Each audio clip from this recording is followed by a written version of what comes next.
किसान हमारा अन्नदाता। जब किसान का जिक्र आता है तो बातें हमेशा से बड़ी हुई, वादे भी दिखे, लेकिन इरादों की मजबूती नहीं दिखी, जिसका असर ये हुआ कि आजादी के बाद दशकों तक किसानों के हालात लगातार खराब होते गए। बारिश का डर, सूखे की चिंता, खेत में उगाने की मुश्किल, इन बाधाओं को पार किया तो उसके बाद फसल बेचने की चिंता। फसल बिकी तो बिचौलियों से पार पाना नामुमकिन। किसानों को उनका हक मिल ही नहीं पाया।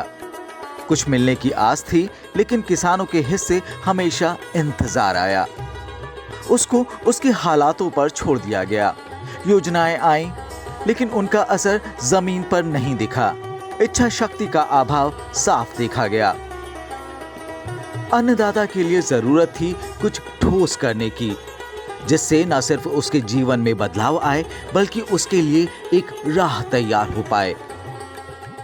भारत की कृषि, भारत का किसान अब और पिछड़ेपन में नहीं रह सकता।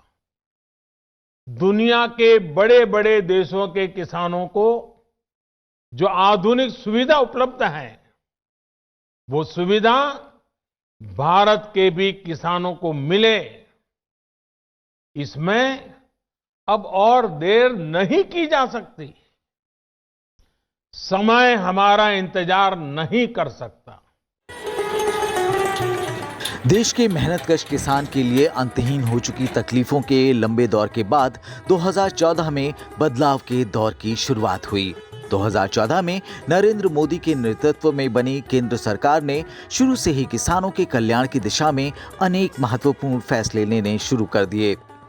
केंद्र में अब ऐसी सरकार बनी जिसने सार्वजनिक रूप से किसानों के हित में महत्वाकांक्षी लक्ष्य तय किए। पिछले 6 वर्षों में मोदी सरकार कृषि क्षेत्र में चरणबद्ध तरीके से सुधार कर रही है। किसानों के फैसले उनकी जरूरत को ध्यान में रखते हुए लिए जा रहे हैं। ये बात सही है कि किसान कितनी भी मेहनत कर ले, लेकिन फल, सब्जियां, अनाज, उसका अगर सही भंडारण न हो, सही तरीके से न हो, तो उसका बहुत बड़ा नुकसान होता है। और ये नुकसान सिर्फ किसान का ही नहीं, ये नुकसान पूरे हिंदुस्तान का होता है। एक अनुमान है कि करीब करीब 1 लाख करोड़ रुपए के फल, सब्जियां और अनाज हर साल इस वजह से बर्बाद हो जाते हैं। लेकिन पहले इसे लेकर भी बहुत ज्यादा उदासीनता थी। अब हमारी प्राथमिकता भंडारण के नए केंद्र, कोल्ड स्टोरेज का देश में विशाल नेटवर्क और उससे जुड़ा इंफ्रास्ट्रक्चर बनाना, ये भी हमारी प्राथमिकता है। 24 फरवरी 2019 महज एक तारीख भर नहीं है। इसका ठोस कारण भी है, और वो कारण है एक योजना जो बदलाव लाई देश के किसान के जीवन में, और ये योजना थी किसान सम्मान निधि योजना। देश के मेहनतकशों के सम्मान का सिलसिला शुरू हुआ उत्तर प्रदेश के गोरखपुर जिले से। किसानों के हित में लिए गए फैसलों की फहरिस्त में एक ऐसी योजना केंद्र सरकार लाई जिसका फायदा सीधे किसानों को मिला। ये किसानों के लिए बड़ी योजना है और ये किसानों के लिए वरदान साबित हो रही है। देश में इसके कुल लाभार्थियों की संख्या 11 करोड़ को पार कर गई है। इस योजना के तहत देश भर के 11 करोड़ किसानों को अब तक 90,000 करोड़ रुपए से ज्यादा की रकम दी जा चुकी है। इस योजना के तहत पात्र किसानों को साल में 2-2 हजार रुपए की 3 किस्तों में 6,000 रुपए की मदद दी जाती है। ये 3 किस्त हर 4-4 महीने के अंतराल में दी जाती हैं। ये रुपया सीधे किसान के खाते में डाला जाता है। इस योजना की एक सबसे खास बात है कि इसमें कोई बिचौलिया नहीं होता है। सरकार जो भी रुपया देती है वो सीधा किसान को मिलता है। इस योजना के तहत होने वाली आय एक ऐसी आय है जिसे किसान हर साल निश्चित रूप से अपनी कुल आमदनी में जोड़ सकते हैं। इसका उपयोग किसान कृषि से संबंधित कच्चे माल को खरीदने या किसी दूसरी जरूरत के लिए कर सकते हैं। किसान के हाथों में पैसा देकर सरकार ने किसानों को अपनी मर्जी के मुताबिक इस धनराशि का कहीं भी उपयोग करने की आजादी भी दी है। इसके अलावा इस राशि को सीधे उनके बैंक खातों में डाल देने से इसके गलत इस्तेमाल या बेईमानी की कोई संभावना ही नहीं रहती है। पीएम किसान सम्मान निधि को इस तरीके से बनाया गया है कि किसानों का हक कोई उनसे ना छीन पाए। कोई बिचौलिया नहीं, कोई कमीशन नहीं, कोई कट नहीं, कोई कटकी नहीं, सीधे किसानों के बैंक खातों में मदद पहुंच रही है। टेक्नोलॉजी के कारण ही ये संभव हुआ है और भारत ने बीते 5-6 वर्षों में जो ये आधुनिक व्यवस्था बनाई है उसकी आज पूरी दुनिया में चर्चा भी हो रही है और उसमें हमारे देश के युवा टैलेंट का बहुत बड़ा योगदान है। केंद्र सरकार ने एक योजना से दूसरी योजना को जोड़ने का काम किया है। योजनाओं का लाभ उनके सही हकदार को मिले, समय पर मिले, इसी को ध्यान में रखते हुए योजनाओं को बनाया गया। किसान सम्मान निधि योजना के तहत सरकार ने वो कदम उठाए जिससे योजना का फायदा सीधे किसान को हुआ। योजना में आधार कार्ड अनिवार्य किया गया। अगर किसी किसान के पास आधार नंबर नहीं है तो वो उसके लिए आवेदन करके उसके पंजीकरण नंबर के जरिए भी योजना का लाभ हासिल कर सकता है। योजना की कामयाबी में केंद्र सरकार की जनधन योजना ने भी बड़ी भूमिका निभाई है। दरअसल पहले बैंक के दरवाजे किसानों के लिए बंद रहे, लेकिन जब केंद्र में नरेंद्र मोदी सरकार आई तो जनधन योजना के तहत जीरो बैलेंस पर गरीबों के खाते खोले गए और उसके बाद की तस्वीर अपने आप सारी कहानी बयां कर देती है। आम बजट 2020 में किसानों के कल्याण के लिए 16 सूत्रीय एक्शन प्लान का ऐलान करने वाली नरेंद्र मोदी सरकार ने किसान सम्मान निधि योजना से जुड़े सभी किसानों को क्रेडिट कार्ड की सुविधा देने का फैसला लिया है। इस योजना के तहत किसानों को बिना किसी गारंटी के 1,60,000 रुपए तक का कर्ज मिल सकेगा। यही नहीं, इस पर ब्याज भी सिर्फ 4% का ही होगा। इसके अलावा किसान सम्मान निधि स्कीम से इसे जोड़े जाने से किसानों के लिए इसको हासिल करना भी आसान हो गया है। पहले किसान क्रेडिट कार्ड हर कोई किसान को नहीं मिलता था।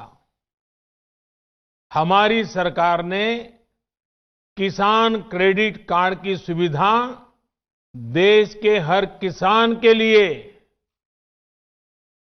उपलब्ध कराने के लिए हमने नियमों में भी बदलाव किया है। अब किसानों को खेती से जुड़े कामों के लिए आसानी से आवश्यक पूंजी मिल रही है। इसमें उन्हें दूसरों से ज्यादा ब्याज पर कर्ज लेने की मजबूरी से भी मुक्ति मिली है। किसान सम्मान योजना के तहत अगर किसी किसान ने इस स्कीम का फायदा लेने के लिए अप्लाई किया है और अब तक बैंक खाते में पैसा नहीं आया है तो आसानी से इसके बारे में पता कर सकता है। साथ ही इसका स्टेटस जानना भी बहुत आसान हो गया है। पीएम किसान पोर्टल पर जाकर कोई भी किसान अपना आधार, मोबाइल और बैंक खाता नंबर दर्ज कर इसके स्टेटस की जानकारी ले सकता है कि उसे कितना पैसा मिला और अगर किसी कारण से कोई दिक्कत हुई है तो क्यों हुई, इसका पता भी लाभार्थी खुद लगा सकते हैं। किसान सम्मान निधि योजना के तहत शुरुआत में सिर्फ उन छोटे किसानों को लाभ मिलना था जिनके पास 2 एकड़ या इससे कम खेत हैं। हालांकि बाद में 1 जून 2019 से इसके दायरे को विस्तारित करते हुए देश के सभी खेतिहर किसान परिवारों को इसमें शामिल किया गया। अब देश के सभी किसान जिनके पास 1 से 5 हेक्टेयर तक जमीन है वो इस योजना के अंतर्गत आवेदन करने के लिए और योजना का लाभ उठाने के लिए पात्र हैं। योजना के तहत पूर्वोत्तर राज्यों के लिए विशेष प्रावधान किए गए हैं जहां भूमि के स्वामित्व के अधिकार समुदाय आधारित हैं।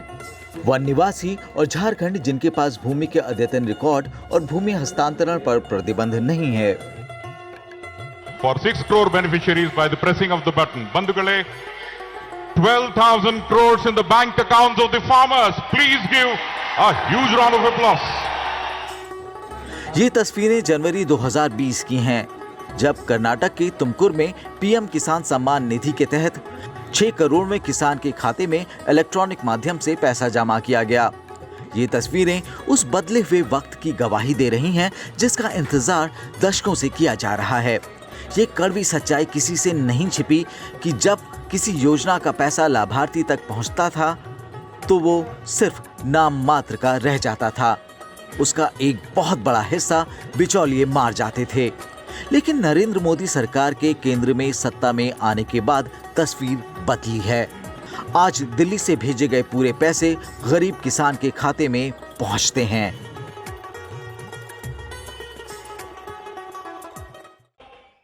देश में एक वो दौर भी था जब देश में गरीब के लिए 1 रुपया भेजा जाता था तो सिर्फ 15 पैसे पहुंचते थे, बाकी के 85 पैसे बिचौलिए मार जाते थे। आज जितने रुपये दिल्ली से भेजे जा रहे हैं उतने पूरे के पूरे सीधे गरीब के खाते में, किसान के खाते में पहुंच रहे हैं। मैं कर्नाटका सहित देश भर की उन राज्य सरकारों का बहुत बहुत अभिनंदन करता हूं जो लाभार्थी किसानों की पहचान का काम तेजी से कर रही है। कोरोना वायरस महामारी के दौरान जब देश के गरीब किसान को आर्थिक मदद की सबसे ज्यादा जरूरत थी, तब केंद्र सरकार की योजना के तहत मिली मदद वरदान साबित हुई। योजना से एक दोहरा लाभ हुआ। एक, मुश्किल वक्त और हालातों में किसान को मदद तो मिली ही, साथ ही योजना के तहत किए गए भुगतान से सरकार को किसानों तक पहुंचने और किसी आर्थिक व्यवधान होने की आशंका को दूर करने में मदद मिली। हर किसान को 6,000 रुपए मिलने से ग्रामीण क्षेत्रों में क्रय शक्ति में बढ़ोतरी हुई और खर्च बढ़ने से मांग बढ़ी। ग्रामीण क्षेत्रों में इस धन के प्रवाह का अर्थव्यवस्था पर एक सकारात्मक प्रभाव भी देखा गया, जो कि देश की ग्रामीण अर्थव्यवस्था के लिहाज से काफी खास है। कई बार देखा जाता है कि योजना अच्छी होती है, लागू भी हो जाती है, लेकिन समय के साथ योजना की रफ्तार धीमी पड़ जाती थी या फिर योजना अपने असल मकसद से भटक जाती थी। लेकिन किसान सम्मान निधि योजना के साथ ऐसा ना हो, इसलिए सरकार ने निगरानी तंत्र भी बनाया। केंद्र के स्तर पर योजना में आवश्यक संशोधन के साथ केंद्रीय वित्त, कृषि और भूमि संसाधन मंत्रियों से युक्त एक उच्च स्तरीय समिति का गठन किया गया है। व्यय विभाग, कृषि, सहकारिता और किसान कल्याण विभाग, भूमि संसाधन और इलेक्ट्रॉनिक्स एवं सूचना प्रौद्योगिकी मंत्रालय के सचिवों के साथ कैबिनेट सचिव की अध्यक्षता में राष्ट्रीय स्तर पर एक समीक्षा समिति समय समय पर सदस्यों के रूप में योजना के कार्यान्वयन की समीक्षा और निगरानी करती है। संयुक्त सचिव स्तर पर मुख्य कार्यकारी अधिकारी के तहत केंद्रीय परियोजना निगरानी इकाई इस योजना के कार्यान्वयन और प्रचार आदि की निगरानी करती है। राज्यों और केंद्र शासित प्रदेशों के स्तर पर नोडल विभाग और पीएमयू योजना के कार्यान्वयन की निरंतर निगरानी करते हैं, जबकि राज्य और जिला स्तर की निगरानी समितियों का भी गठन किया गया है। कृषि जोखिम से जुड़ी गतिविधि है। इसके कुछ जोखिम प्राकृतिक आपदाओं से पैदा होते हैं, जो कि किसानों के नियंत्रण से बाहर हैं। कई बार किसान खेती में अपना खून पसीना बहाता है, लेकिन मौसम की मार और प्राकृतिक आपदाएं उसकी मेहनत को तबाह कर देती हैं। ऐसे मौकों पर किसानों को सहायता और राहत की जरूरत होती है, जो उन्हें संकट से बाहर निकाल सके। इन मुश्किल हालातों में नरेंद्र मोदी सरकार ने किसानों को मदद देने का काम किया है। आपदा में फंसे ज्यादा से ज्यादा किसानों तक मदद पहुंचाने के लिए आपदा राहत मानकों में केंद्र सरकार ने बदलाव किए हैं। सभी तरह की सहायता राशि में 1.5 गुना वृद्धि की गई है। आपदा के दौरान सहायता के लिए 1 हेक्टेयर की पात्रता को बढ़ाकर 2 हेक्टेयर किया गया है, ताकि ज्यादा से ज्यादा किसान सुरक्षा कवरेज में आएं। कई बार अधिक वर्षा के कारण फसलों को नुकसान की स्थिति में पूरे न्यूनतम समर्थन मूल्य का भुगतान किया गया है। राज्य आपदा राहत कोष के प्रावधान में 2010-2015 के 5 वर्षों की तुलना में 2015-2020 के 5 वर्षों की अवधि में 82% की वृद्धि देखी गई है। कोविड-19 महामारी के दौरान किसानों से ज्यादा खरीद करने के लिए गेहूं, दाल और तिलहन के खरीद केंद्र बढ़ाए गए। पिछले वर्ष की तुलना में रबी सीजन में खरीद बढ़ी। सरकार ने 390 लाख मीट्रिक टन गेहूं की खरीद की। इससे किसानों को 75,000 करोड़ रुपए की आय हुई। पीएम किसान योजना के अंतर्गत करीब 9 करोड़ किसानों ने प्राकृतिक आपदाओं के दौरान अपनी जरूरतों के लिए 38,000 करोड़ रुपए प्राप्त किए। पिछले कुछ महीनों में 1.25 करोड़ नए किसान क्रेडिट कार्ड जारी किए गए, ताकि अगली फसल के लिए अधिक कर्ज दिया जा सके। वहीं इस साल जब किसानों को टिड्डियों के हमले का सामना करना पड़ा, तो सरकार किसानों के लिए कवच सरीखे बनकर सामने आई। किसानों की फसलों को बचाने के लिए सरकार ने छिड़काव वाहनों, ड्रोन और हेलीकॉप्टरों का भी इस्तेमाल किया। ये बात सही है कि किसान कितनी भी मेहनत कर ले, लेकिन फल, सब्जियां, अनाज उसका अगर सही भंडारण न हो, सही तरीके से न हो, तो उसका बहुत बड़ा नुकसान होता है। और ये नुकसान सिर्फ किसान का ही नहीं, ये नुकसान पूरे हिंदुस्तान का होता है। एक अनुमान है कि करीब करीब 1 लाख करोड़ रुपए के फल, सब्जियां और अनाज हर साल इस वजह से बर्बाद हो जाते हैं। लेकिन पहले इसे लेकर भी बहुत ज्यादा उदासीनता थी। अब हमारी प्राथमिकता भंडारण के नए केंद्र, कोल्ड स्टोरेज का देश में विशाल नेटवर्क और उससे जुड़ा इंफ्रास्ट्रक्चर बनाना, ये भी हमारी प्राथमिकता है। किसानों के जीवन में जोखिम कम करना उनकी वित्तीय सुरक्षा तय करने का एक महत्वपूर्ण हिस्सा है। कृषि में जोखिम कम करना केवल आपदा के समय राहत देने तक सीमित नहीं है। कभी कभी किसानों को ऐसे जोखिमों का भी सामना करना पड़ता है जो पूरी तरह स्थानीय होते हैं और फसल खराब होने के कई कारण हो सकते हैं। ऐसे मामलों में किसानों के लिए बीमा बहुत महत्वपूर्ण है। प्रधानमंत्री फसल बीमा योजना इस दिशा में एक महत्वपूर्ण कदम है। इसमें जोखिम कवरेज बढ़ा दी गई है। सब्सिडी की ऊपरी सीमा समाप्त कर दी गई है।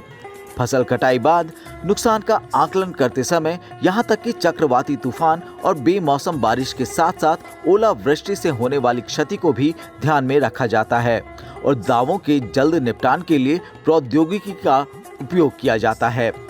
विभिन्न कारणों से फसलों का नुकसान झेलने वाले किसानों को लाभ देने के लिए प्रधानमंत्री फसल बीमा योजना के अंतर्गत 23 करोड़ आवेदन कवर किए गए। 4 वर्षों में 7.2 करोड़ आवेदकों को लाभ मिला। किसानों द्वारा प्रीमियम के रूप में जमा किए गए प्रत्येक 100 रुपए पर उन्हें दावे के रूप में 532 रुपए प्राप्त हुए।